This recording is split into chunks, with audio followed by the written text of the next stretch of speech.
70 Christians have been found beheaded. Yes, beheaded.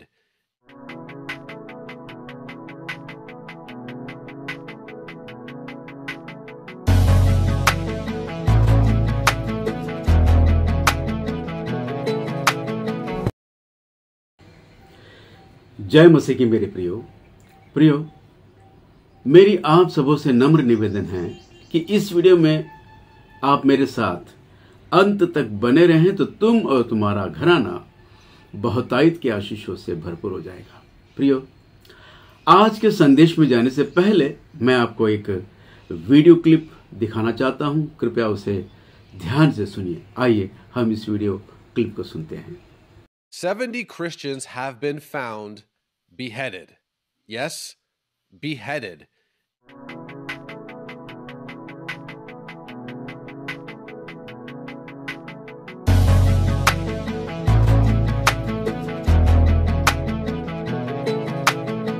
मैं चाहता हूं कि आपके बीच में इस घटना को विस्तार से बताऊं।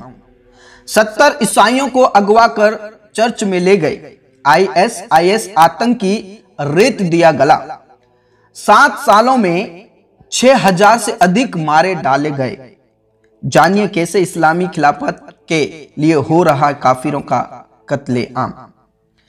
अफ्रीकी देश कांगो में इस्लामी आतंकियों का उत्पात लगातार जारी है। कांगो में ISIS के आतंकी लगातार ईसाइयों को निशाना बना रहे हैं और काफिर होने के चलते उनकी हत्या कर रहे हैं। उन्होंने एक चर्च में गए 70 ईसाइयों की हाल ही में हत्या कर दी गई। कई का गला रेत दिया गया। 2025 के पहले महीने में ही कांगो में इस्लामी आतंकियों ने 80 से अधिक ईसाई मौत के घाट उतार दिए गए। कांगो में जारी अस्थिरता के बीच यहां रहने वाले ईसाइयों के लिए जीना मुहाल हो गया है। 72 का गला रेत कर मारा। दुनिया भर में प्रताड़ित ईसाइयों के लिए काम करने वाली एक संस्था ओपन डोर्स के अनुसार 13 फरवरी 2025 को इस्लामिक स्टेट ISIS के साथ जुड़े लड़ाकों ने लुबेरो इलाके में हमला कर दिया। यहां एक गांव को घेर कर यहां 20 महिलाओं और पुरुषों का अपहरण कर लिए गए। जब यहां के गांव वालों ने इस घटना को लेकर विरोध प्रदर्शन किया तो यह इस्लामी लड़ाके फिर आ गए और 50 और लोगों को उठा ले गए। इसके बाद इन्हें दूसरे एक इलाके में चर्च के भीतर ले जाया गया। इसके बाद यहां इनकी गला रेत कर हत्या कर दी गई। घटना के बाद यहां रहने वाले कई ईसाई अपना घर छोड़कर भाग गए हैं। कई ईसाइयों का अंतिम संस्कार तक नहीं हुआ। ईसाइयों की हत्या करने वाले इस्लामी लड़ाके खुला घूम रहे हैं। हालांकि कांगो के भीतर ईसाइयों पर यह कोई पहला हमला नहीं है। प्रियो, आपने इस वीडियो को बड़े ध्यान से सुना होगा। इसे सुनकर बड़ा दुख हुआ है। बड़ा ही दर्दनाक समाचार है। मसीह लोगों को काट कर उनका कत्ल किया गया है, मार दिए गए हैं। उनकी लाशें नीचे बिछा दी गई है। प्रियो, इस विषय में जाने से पहले मैं आपको एक पवित्र शास्त्र बाइबल में से एक वचन पढ़कर सुनाना चाहता हूं। कृपया आप अपने बाइबल में ध्यान दीजिए, या तो मेरे साथ बने रहिए, सुने क्या लिखा है। प्रेरित पौलुस के द्वारा लिखी गई पत्रियों में से थिस्सलुनीकि के नाम लिखी गई पहली पत्री, उसका 5वां अध्याय, और मैं आपको उसका 9वां वचन पढ़कर सुना रहा हूं। ध्यान दीजिए, लिखा है, क्योंकि परमेश्वर ने हमें क्रोध के लिए नहीं परंतु इसलिए ठहराया है कि हम अपने प्रभु यीशु मसीह के द्वारा उद्धार प्राप्त करें। हाँ मेरे दोस्तों, प्रभु यीशु मसीह के द्वारा हम उद्धार प्राप्त करें। हम ठहराए गए हैं, ना कि क्रोध के लिए। इस वचन को लेकर प्री ट्रिब्यूलेशन वाले ये सिखाते हैं कि कलीसिया उसकी दुल्हन 7 साल के महाक्लेश में जाने से पहले उठा ली जाएगी, क्योंकि हम क्रोध के लिए नहीं, उद्धार पाने के लिए ठहराए गए हैं। दोस्तों, अगर ये बात या इस वचन को लेकर इन्होंने जो सिद्धांत बनाया है कि कलीसियां महाक्लेश में जाने से पहले उठा ली जाएंगी, क्योंकि हम क्रोध के लिए नहीं उद्धार पाने के लिए ठहराए गए हैं। तो मेरा ये प्रश्न ये है, मेरा जो प्रश्न है, ध्यान से सुनिए, आज जो सीरिया देश में मसीह लोग मारे गए हैं, क्या उन पर जो कुछ हुआ है, क्या ये सब परमेश्वर का क्रोध है? इतना ही नहीं मेरे दोस्तों, पहली सदी की कलीसिया भी सताई गई है। पहली सदी की कलीसिया सताई गई है, मारी गई है, काटी गई है, उनकी भी लाशें बिछाई गई हैं, उनको जलाया गया है, उनको काटा गया है। पहली सदी की कलीसिया भी सताई गई है और आज भी मसीह कलीसिया सताई जा रही है। तो क्या ये सब परमेश्वर का क्रोध है? ये जरा सोचने वाली बात है मेरे दोस्तों, ये जरा सोचने वाली बात है। ये लोग जो सिद्धांत बनाया है कि कलीसिया महाक्लेश में जाने से पहले उठा ली जाएगी, क्योंकि मसीह कलीसिया क्रोध के लिए नहीं उद्धार पाने के लिए ठहराई गई है। तो आज इस वर्तमान युग में भी कलीसिया जो सताई जा रही है, मारी जा रही है, काटी जा रही है, उनकी लाशें बिछा दी जा रही हैं, क्या ये सब कुछ परमेश्वर का क्रोध है? ये मेरा प्रश्न है। नहीं मेरे दोस्तों, ये सब परमेश्वर का क्रोध नहीं है। ये तो विश्वासियों के लिए एक अग्नि परीक्षा है। ये अग्नि परीक्षा है दोस्तों। 7 साल का महाक्लेश जो है वो क्रोध का समय नहीं है, परमेश्वर का क्रोध का समय नहीं है। 7 साल के महाक्लेश के उन दिनों में अंतिम मसीह विरोधी जो कोई उसके छाप को नहीं लेगा और जो कोई उसको ईश्वर मानकर उसकी पूजा नहीं करेगा, उनको वो सताएगा। और उसके सताव के डर के कारण जो लोग उसका छाप लेकर अंतिम मसीह विरोधी के छाप लेकर उसकी आराधना करेंगे, उनके विषय में परमेश्वर क्रोधित है। अंतिम मसीह विरोधी मसीह कलीसिया को सताएगा और परमेश्वर अंतिम मसीह विरोधी के अनुयायियों को सताएगा। जो कोई उसकी बात सुनकर उसकी छाप और उसकी आराधना करने लग जाएगा, उनके प्रति परमेश्वर का क्रोध भड़क उठेगा। आइए मैं आपको एक वचन पढ़ के सुनाता हूं, कृपया ध्यान दीजिए। प्रकाशित वाक्य उसका 14 अध्याय और मैं आपको 9वां वचन से पढ़ के सुना रहा हूं, ध्यान दीजिए। भविष्यवक्ता यूहन्ना दर्शन देख रहे हैं, कह रहे हैं 9वें वचन में देखिए, फिर इसके बाद एक और तीसरा स्वर्गदूत बड़े शब्द से यह कहता हुआ आया, जो कोई उस पशु और उसकी मूर्ति की पूजा करे और अपने माथे या अपने हाथ पर उसकी छाप ले, अपने माथे या अपने हाथ पर उसकी छाप ले, वो परमेश्वर के प्रकोप की नीर मदिरा जो उसकी क्रोध के कटोरे में से डाली गई हैं, वो पिएगा और पवित्र स्वर्ग दूतों के सामने और मेमने के सामने आग और गंधक की पीड़ा में पड़ेगा। उनकी पीड़ा का धुआं युगानुयुग उड़ता रहेगा और जो उस पशु और उसकी मूर्ति की पूजा करते हैं और जो उसके नाम की छाप लेते हैं, उनको रात दिन चैन ना मिलेगा। उनको रात दिन चैन न मिलेगा। किनको? जो कोई अंतिम मसीह विरोधी की छाप लेकर उसकी आराधना करेंगे और उसकी छाप लेंगे, उनको रात दिन चैन न मिलेगा। उनकी पीड़ा का धुआं युगानुयुग उड़ते रहेगा। यह परमेश्वर का क्रोध किन पे भड़का है? जो अंतिम मसीह विरोधी की बात सुनकर उसके हो लेते हैं।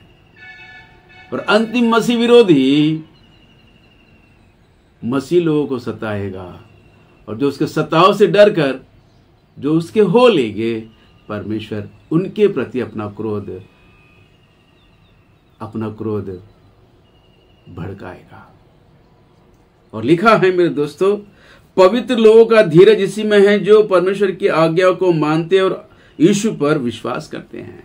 और उन दिनों में जो कोई पूरी तरह विश्वास में बने रहेगा, परमेश्वर के लिए अपने जान की भी परवाह नहीं करेगा, उनके विषय में कह रहे हैं कि पवित्र लोगों का धीरज इसी में है कि सताव के समय भी विश्वास में बने रहे।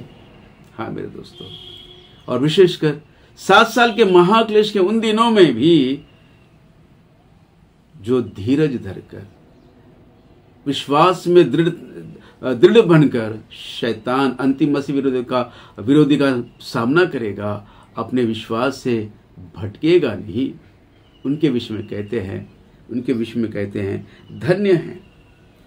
और पवित्र लोगों का धीरज इसी में है। ये बड़ी अग्नि परीक्षा है मेरे दोस्तों।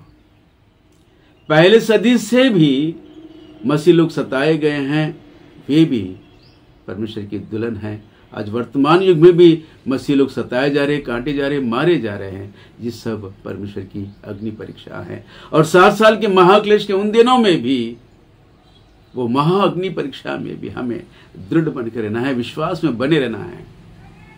इसका मतलब यह है कि मसीह कलीसिया 7 साल के महाक्लेश से पहले उठा ली नहीं जाएगी, वो तो 7 साल के महाक्लेश के दौरान उठा ली जाएगी। हाँ मेरे दोस्तों, उसे 7 साल के महाक्लेश में रहना पड़ेगा कलीसिया को, और उसके दौरान वो उठा ली जाएगी। वो कैसे, मैं आपको बताना चाहता हूं, ध्यान दीजिए। प्रकाशित वाक्य उसका 20वां अध्याय और 4 वचन में हम देखते हैं, फिर भविष्यवक्ता यूहन्ना एक दर्शन देख रहे हैं, और लिखा है, फिर मैंने सिंहासन देखे और उन पर लोग बैठ गए और उनको न्याय करने का अधिकार दिया गया है। मैंने उनकी आत्माओं को भी देखा जिनके सिर यीशु की गवाही देने और परमेश्वर के वचन के कारण काटे गए थे, और जिन्होंने ना उस पशु की और ना उसकी मूर्ति की पूजा की थी, और ना उसकी छाप अपने माथे और हाथों पर ली थी। वे जीवित होकर मसीह के साथ 1000 वर्ष राज्य करते रहे। जब तक ये 1000 वर्ष पूरे ना हुए, तब तक शेष मरे हुए ना जी उठे। ये तो पहला पुनरुत्थान है। ये जो पहले पुनरुत्थान में जो जी उठे हैं, जो उठा लिए गए हैं, उनके विषय में बताया जा रहा है। मैंने एक सिंहासन देखा, मैंने फिर सिंहासन देखे और उन पर लोग बैठ गए हैं, उनको न्याय करने का अधिकार दिया गया है। मैंने उनकी भी आत्माओं को भी देखा जिनके सिर यीशु मसीह की गवाही देने और परमेश्वर के वचन के कारण काटे गए थे, और जिन्होंने ना उस पशु की छाप और ना उसकी मूर्ति की पूजा की थी और ना उसकी छाप अपने माथे और अपने हाथों पर ली थी। वे मारे गए, काटे गए और पहले पुनरुत्थान पर जी उठे। ये तो उनका पहला पुनरुत्थान है। दोस्तों, लिखा है, जीवित होकर मसीह के साथ 1000 वर्ष राज्य करते रहे, जब तक ये 1000 वर्ष पूरे ना हुए, मरे हुए जी ना उठे। ये तो पहला पुनरुत्थान है। ये जो पहले पुनरुत्थान में जी उठे हैं, दोस्तों, प्रभु यीशु मसीह जब बादलों पर आएगा, अंतिम तुहरी फूकी जाएगी और मरे लोग जो मसीह में मरे हैं वे जीवित होकर उठा लिए जाएंगे, और जीवित लोग बदल कर भी वे भी उठा लिए जाएंगे। मरे हुए लोग का पुनरुत्थान होगा और जीवित लोग उठा लिए जाएंगे। ये उनका पहला पुनरुत्थान है। ये उनका पहला रैप्चर है। जब ये पहला पुनरुत्थान है तो इससे पहले कैसे पुनरुत्थान हो सकता है? अंतिम मसीह विरोधी के सताव में रहकर जो उठा ली जा रही है कलीसिया, परमेश्वर की दुल्हन, पवित्र प्रजा, जो पहले पुनरुत्थान में उठा ली जा रही हैं सताव में रहकर, तो इससे पहले जो पुनरुत्थान की तुम बात कर रहे हो, क्या वो हो सकेगा? जब ये पहला है तो इससे पहले कैसे पुनरुत्थान हो सकता है? कैसे रैप्चर हो सकता है? सोचने वाली बात है। किसी गांव में देखिए 4 बजे सबसे पहले बस निकलती है। सबसे पहले जो बस निकलती है उसे पहले कहते हैं, पहली बस कहते हैं। अगर मैंने कहा कि मैं उससे पहली बस में चढ़ के जाऊंगा तो लोग मुझे पागल कहेंगे। अरे उससे पहले बस कहां से जाएगी? गांव से निकलने वाली पहली बस तो 4 बजे निकलती है और उससे पहले कोई पहली बस होती नहीं है। पहली बस जो निकल रही है वो 4 बजे निकलेगी। तो मतलब ये है, जब ये पहला पुनरुत्थान है तो इससे पहले जो पुनरुत्थान की तुम बात कर रहे हो वो पुनरुत्थान है ही नहीं। जरा सोचिए आप लोग। हाँ मेरे दोस्तों, और मैं आपको बताना चाहता हूं 7 साल के महाक्लेश के दौरान कलीसिया उठा ली जाएगी। अंतिम मसीह विरोधी को 42 महीने पवित्र लोगों को सताने के लिए उसे अधिकार दिया गया है। आइए हम पढ़ेंगे। 7 साल के महाक्लेश के उन दिनों को 2 भागों में बांट दिया गया है और पहले भाग के 3.5 साल यानी कि 42 महीने अंतिम मसीह विरोधी को यह अधिकार दिया गया है कि वह पवित्र लोगों से लड़े। आइए हम पढ़ेंगे प्रकाशित वाक्य उसका 13 अध्याय 5वें वचन में हम देखते हैं, बड़े बोल बोलने और निंदा करने के लिए उसे एक मुंह दिया गया और उसे 42 महीने तक काम करने का अधिकार दिया गया।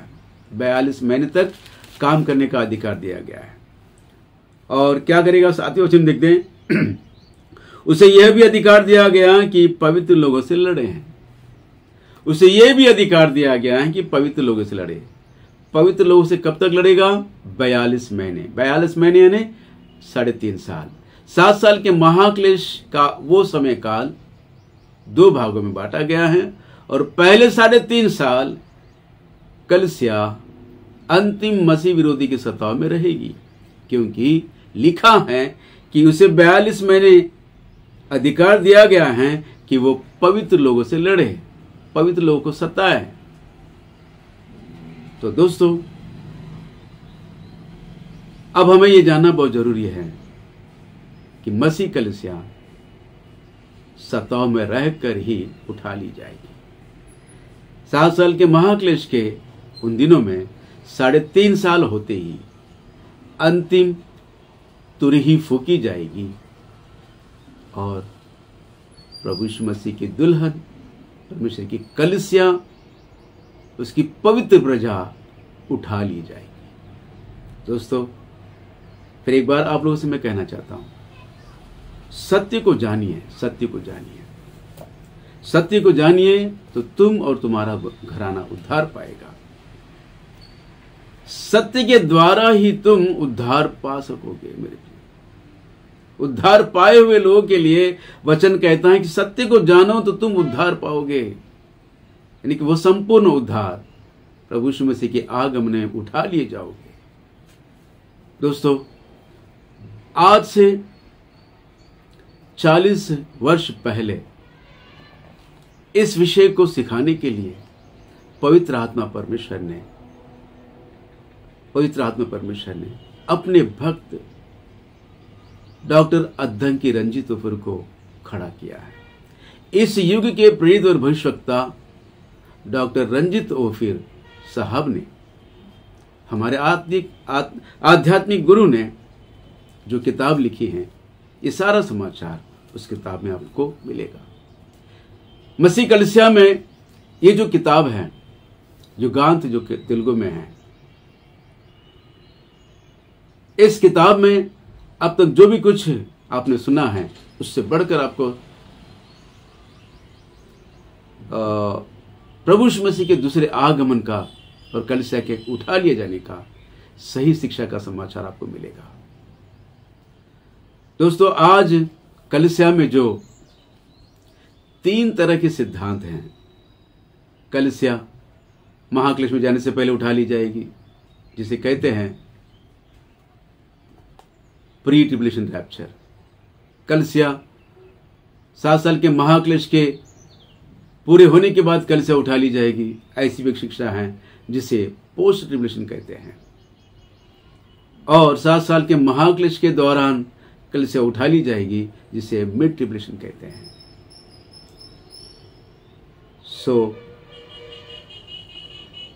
इस युग के प्रेरित और भविष्यवक्ता डॉक्टर अद्दंकी रंजितो फिर मिड ट्रिब्युलेशन के साथ वे एक होकर वचन के अनुसार उसका अध्ययन करके आज से 40 साल पहले इस किताब को लिखा है, जिसका नाम है युगांत। और ये किताब जो है तेलुगु में है, पर चिंता ना कीजिए, मार्च 27 को इंग्लिश और हिंदी में भी इस किताब को रिलीज किया जा रहा है। उसके बाद आपको हिंदी और इंग्लिश में भी उपलब्ध रहेगा। और जिस किसी को चाहिए तो कृपया मेरे नंबर पे आप फ़ोन कीजिए, नीचे आपको नंबर दिया जाएगा। तो आपको इस किताब की जानकारी मिलेगी, और इस किताब को आप पाना चाहते हैं तो ज़रूर आपको घर तक पहुंचा दिया जाएगा। तो फिर एक बार आप सबसे मैं कहना चाहता हूं, सत्य को जानो, सत्य को जानो, तो तब तुम और तुम्हारा घराना उद्धार पाएगा। जय मसीह की। Praise the Lord. आमीन, आमीन, आमीन।